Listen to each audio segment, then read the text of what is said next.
Good evening and welcome to my pharmacology class. I'll be continuing with the first line of drugs. So last class I had completed isoniazid and today I will be continuing with the first line drugs used in anti-tuberculosis treatment. So let's move on to the second drug. The second drug is rifampin. Rifampin. It's otherwise called as rifampicin. Now it's actually a semi-synthetic derivative of rifamycin B. Semi-synthetic derivative of rifamycin B. It is obtained from Streptomyces mediterranae. Streptomyces mediterranae. It is bactericidal in nature, especially to Mycobacterium tuberculosis and other gram-positive and negative bacteria. Bactericidal to Mycobacterium tuberculosis and also to gram-positive and gram-negative bacteria like Staphylococcus aureus and meningitis, H. influenzae, E. coli, Klebsiella, Pseudomonas, Proteus and Legionella. And it is as efficient as isoniazid, and it is better when compared to all the other drugs, and it is going to cover up all the subpopulations of the tuberculosis bacilli, and it is very best if it acts on the slowly or intermittently dividing ones, whereas in isoniazid we had seen that the fast multiplying cells are very rapidly affected, but here if the cells are very slowly or intermittently dividing, then this is an advantage of using rifampin. And even both intracellular as well as the extracellular organisms are also affected, and apart from that they possess a good sterilizing and property as well as resistance preventing actions are also present. It also inhibits DNA dependent RNA synthesis. DNA dependent RNA synthesis. And mycobacteria and other organisms, they develop resistance to rifampin very rapidly. So here the possibility of starting off with a resistance is very rapid, and that occurs mainly due to mutations. But here cross resistance will not be present when it is combined with any other drugs. Now pharmacokinetics. It is well absorbed orally, widely distributed in the body, penetrates cavities, caseous masses, placenta and meninges.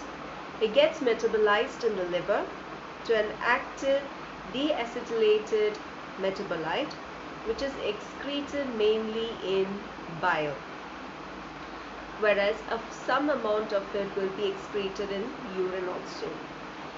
Rifampin and its diacetyl derivative also undergoes enterohepatic circulation, and the half-life of this particular drug varies from approximately 2 to 5 hours.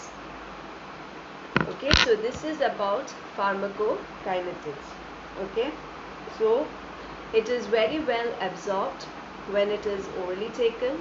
It gets widely distributed into the body cavities, the caseous masses, placenta, meninges. Then it goes for metabolism in the liver, and it gets metabolized to an active metabolite, that is a active deacetylated metabolite, which will be excreted in the bile, and very some amount of it will be excreted in the urine.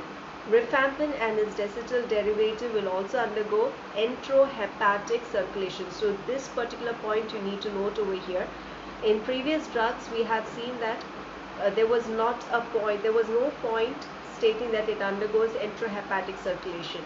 But in rifampin, I want you to understand that they will be undergoing enterohepatic circulation, and the half-life varies from approximately 2 to 5 hours. Interactions. So what happens when we combine it with other drugs? So usually it is said to be a microsomal enzyme inducer. and it enhances its own metabolism as well as that of the other drugs like warfarin, oral contraceptives, corticosteroids, sulfonylureas, digitoxin, steroids, HIV protease inhibitors, non-nucleoside reverse transcriptase inhibitors, theophylline, metoprolol, fluconazole, ketoconazole, etc. Whereas usage of our oral contraceptives have also caused a lot of failure. So in such kind of cases, they insist to use oral contraceptive containing higher dose, that is 50 microgram of estrogen, or use alternative method of contraception has been advised over here. Alright, so this is about interactions. So mainly it is a microsomal enzyme inducer, and it will be enhancing its own metabolism as well as drugs like warfarin, theophylline, ketoconazole, and you have oral contraceptives, sulfonylurea, steroids, corticosteroids, digitoxin, HIV protease inhibitors, the NNRTI, that is a non-nucleoside reverse transcriptase inhibitors, and metoprolol. So all these particular drugs, metabolism will be enhanced by it, and contraceptive failures have occurred. So in such kind of cases, they insist to use contraceptives, oral contraceptives that contain a higher dose, like mainly 50 microgram, or maybe another method has to be sorted out in case of contraception. Now, adverse effects. It possesses similar effects like that of isoniazid, but hepatitis is a major adverse effects, and you can find that patients who are already having or pre-existing liver disease is there. In such kind of cases, they are very much prone to it. So, and if development of jaundice takes place, then it requires discontinuation of the drug, and as a result it is reversible. So this could be reversed back. And other serious but rare reactions. Serious but rare reactions are respiratory syndrome. The respiratory syndrome means there would be breathlessness along with shock and collapse. Breathlessness with shock and collapse. So respiratory syndrome. Purpura, hemolysis, shock, renal failure. Minor reactions, usually not requiring drug withdrawal, and more common with intermittent regimens are cutaneous syndrome. Cutaneous syndrome. So here you can find flushing, pruritus will be present along with rash, and those rashes will be present on the face and scalp. Redness and watering of the eyes could be noticed over here. So that is about cutaneous syndrome. The second one that you can notice is flu syndrome. So here, excuse me, patient will be complaining of chills, fever, headache, malaise and body pain. Flu syndrome, here patient will be complaining of chills, fever, headache, malaise and bone pain. The third one is abdominal syndrome. Abdominal syndrome. So nausea, vomiting, abdominal cramps with or without diarrhea. Urine and secretions may become orange red, but this is harmless. So you need to educate the patient who is on rifampin that the urine color will be orange red. So it has to be specifically informed, otherwise they would get worried. Alright, so these are the other common side effects that will be happening, but it is very rare reactions. Alright, and other uses where we use rifampin is in case of leprosy, and as a prophylaxis of meningococcal and histolytica influenzae, meningitis, as well as in the carrier state, Second, a third choice drug for methicillin-resistant Staphylococcus aureus, diphtheroids, and Legionella infections, and it is used in case of combination of doxycycline as a first-line therapy of brucellosis. Alright, so this is all about rifampin. So rifampin is actually a semi-synthetic derivative which is derivative of rifamycin B, and it is obtained from Streptomyces mediterranae. Usually it is bactericidal to Mycobacterium tuberculosis as well as other gram-positive and gram-negative bacteria, and it is said to be as efficient as isoniazid, but compared to all the other drugs it is better, and it covers all the subpopulations of the tuberculosis bacillus, and it is very good if the particular cells are dividing or the organisms are just slowly and intermittently undergoing division in the body. So it acts very well in it, and it also acts very well on extracellular as well as intracellular organisms, and it has got a good sterilizing as well as resistance preventing actions, and also it inhibits DNA dependent RNA synthesis, and mycobacteria and other organisms develop resistance to this particular drug very rapidly, mainly because of mutation. No cross resistance has been observed when it is used with other antitubercular drugs.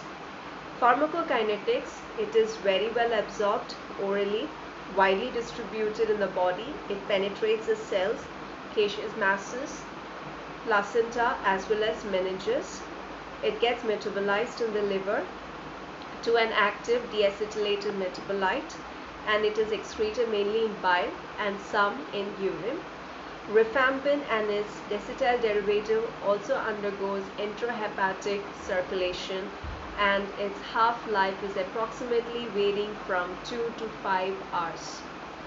Interactions, so mainly is said to be a microsomal enzyme inducer, and it enhances its own metabolism as well as of drugs like warfarin, oral contraceptives, corticosteroids, sulfonylureas, steroids, digitoxin, HIV, protease inhibitors, non-nucleoside reverse transcriptase inhibitors, which is abbreviated as NNRTI, theophylline, metoprolol, fluconazole, ketoconazole.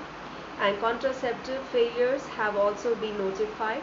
So in such kind of cases, they have advised to use the oral contraceptives which contain a higher dose, like approximately 50 micrograms, or they also suggest to use another or alternative method of contraception. Adverse effects, it is almost similar to isoniazid.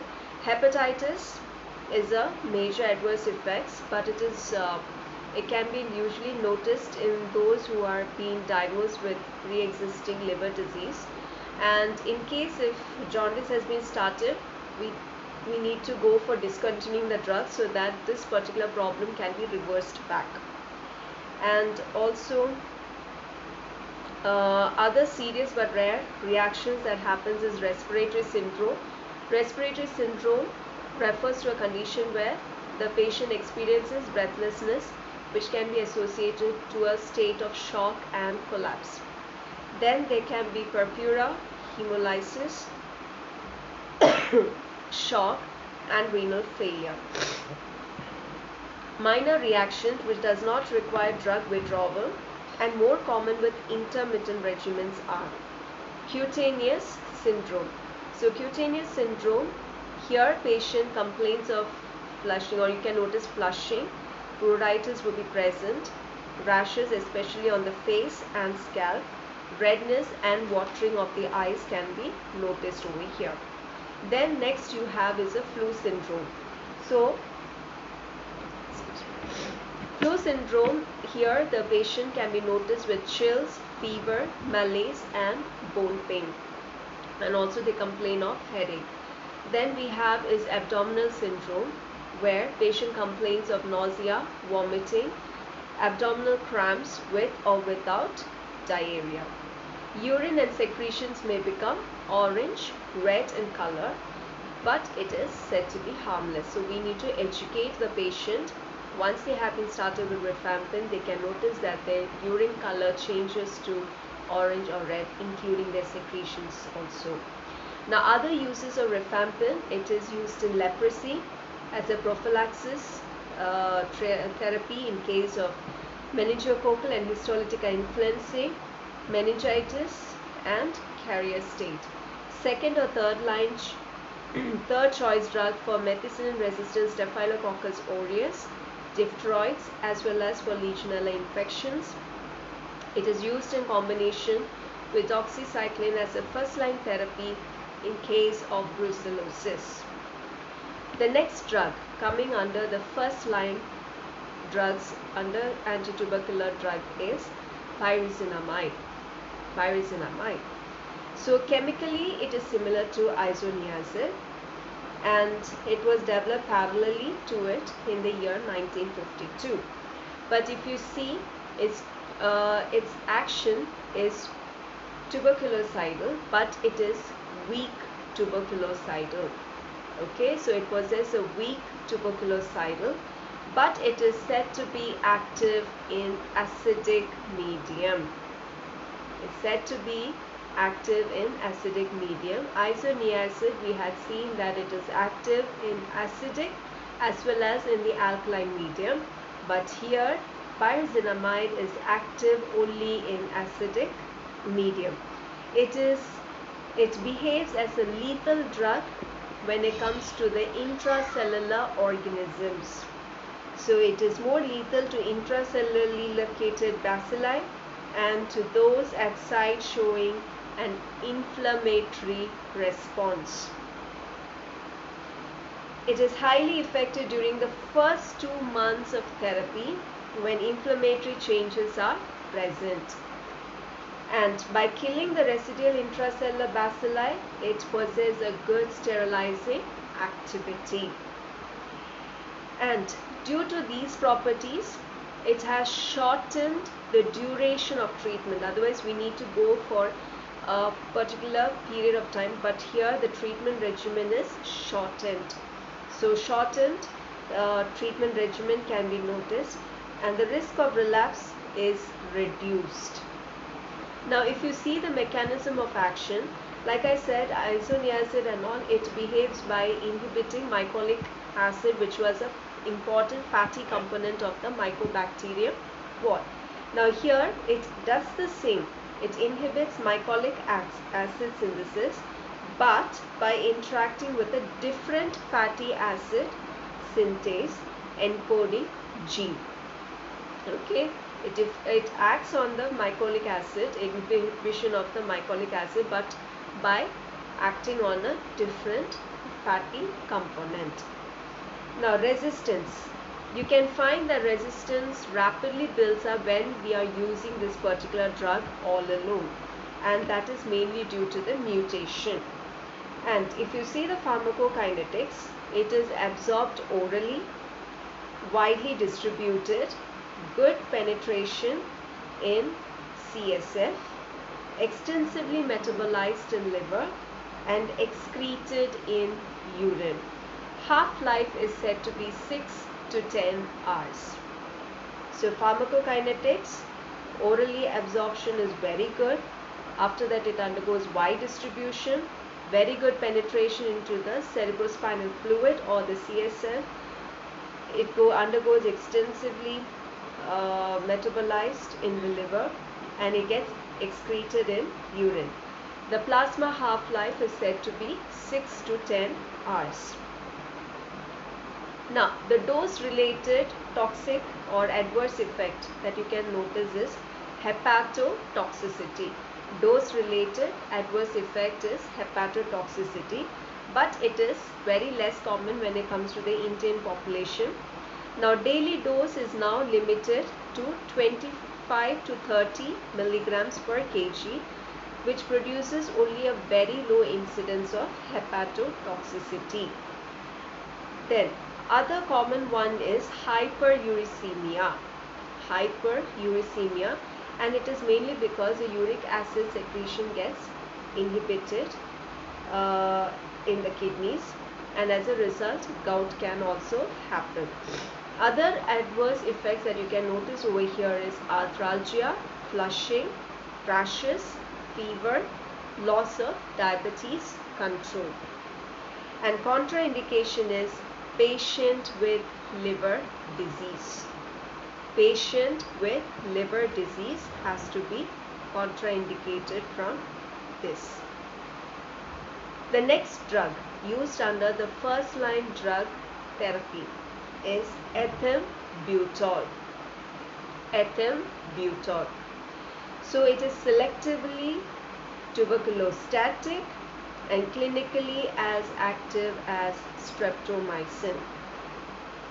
Selectively tuberculostatic and clinically it is active as streptomycin. Fast multiplying bacilli are more susceptible. Fast multiplying bacilli are said to be more susceptible, and it is added to the triple drug regimen. Now, triple drug regimen, it consists of rifampin, isoniazid and pyrazinamide. So it has found to hasten the rate of sputum conversion and to prevent development of resistance. So it has been added to that, and as a result of it, it has reduced even the resistance occurrence also. Now, mechanism of action, it has been found to inhibit arabinosyl transferase, which is involved in arabinogalactan synthesis, and it interferes with mycolic acid in cooperation to the mycobacterial cell wall. So this particular enzyme is very much responsible for the attachment or for the incorporation of mycolic acid to the mycobacterial cell wall. Now, resistance. Here resistance develops very slowly, but many cases it happens mainly because there is an alteration in the gene. No cross resistance has been noticed over here. Now, if you see the pharmacokinetics, 3/4 of the oral dose is absorbed. It is distributed widely but penetrates meninges. Incompletely. And it is temporarily stored in red blood cells. Less than half of ethambutol is metabolized. 3/4 is absorbed, half is metabolized. It is excreted in urine by glomerular filtration as well as tubular secretion, and the plasma half-life is said to be approximately 4 hours. And caution has to be taken if the patient has certain renal or kidney diseases. Now, if you see what are the side effects or adverse effects, we can notice is loss of visual acuity or color vision field defects can be noticed due to optic neuritis, and it is the most important dose and duration of therapy dependent toxicity. So due to this particular issue, we don't advise the children below 6 years to receive this particular drug, as they are not able to identify the particular problem. So children below 6 years of age, they are contraindicated from receiving this ethambutol drug. With early recognition and stoppage of this therapy, this visual problem can be restored, or we can say that it is reversible. Now, other symptoms or other problems that you can notice here is nausea, rashes, fever, neurological changes, but these are said to be infrequent. Hyperuricemia can be noticed because of the interference with the urate excretion, and it is a commonly used anti-tubercular drug. So this is all about ethambutol. So ethambutol, it is said to be selectively tuberculostatic, and clinically it is similar to that of streptomycin, and it is said to be very effective on fast multiplying bacilli, and it is also added to the triple regimen containing rifampin, isoniazid as well as pyrazinamide, so that the resistance which is developed by the bacilli could be reduced, as well as the sputum conversion can also be favored. And